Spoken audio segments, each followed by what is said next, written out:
របៀបបញ្ចូលអ៊ីមែលឬលេខទូរស័ព្ទចូលទៅក្នុង Facebook របស់យើងចាបងប្អូនងាយចាចូលទៅមើលទាំងអស់ជាដំបូងឲ្យចូលមកកន្លែង Facebook របស់យើងចុចមកកន្លែង3កន្លែងហើយចុចរូបម៉ាស៊ីននៅមកបងប្អូន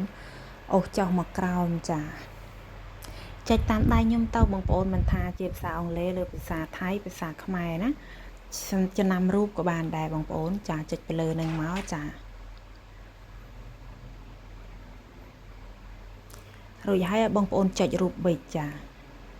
ចុចរូបប៊ិចមកចុចខាងក្រោមម្ដងទៀតចាស់បងប្អូននេះវាឡូតមកឲ្យយើងហើយឃើញអត់អញ្ចឹងយើងចង់បន្ថែមឲ្យយើងចុចខាងក្រោមនេះមកណាបងប្អូនហ្នឹងហើយរួចហើយយើងចង់ដាក់លេខទូរស័ព្ទឬអ៊ីមែលឲ្យយើងចុចទៅលើមួយហ្នឹងណាចាចុចមកអានេះខ្ញុំដាក់អ៊ីមែលចាខ្ញុំដាក់បងប្អូនមើលចុចអ៊ីមែលរបស់យើងមកលេខអីគេចាឈ្មោះអីឲ្យយើងចុចទៅលើឲ្យត្រូវនឹង Facebook របស់យើងឡើងខៀវចុចខាងក្រោមមកអូនកន្លែងនេះគឺលេខកូដដែល Facebook គេផ្ញើមកឲ្យណាបើយើងដាក់អ៊ីមែលគេផ្ញើទៅអ៊ីមែលឲ្យបងប្អូនទៅយកអ៊ីមែល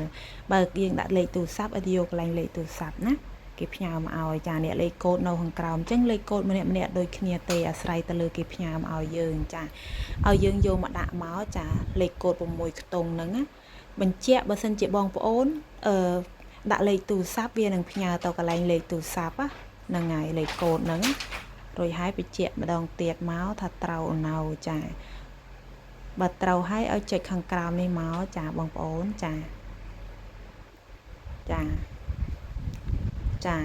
ចុចម្ដងទៀតមកចាបងប្អូនចាព័ត៌មានលម្អិតខាងលើយើងអាចមើលបានចាមុននឹងយើងចុចអញ្ចឹងណា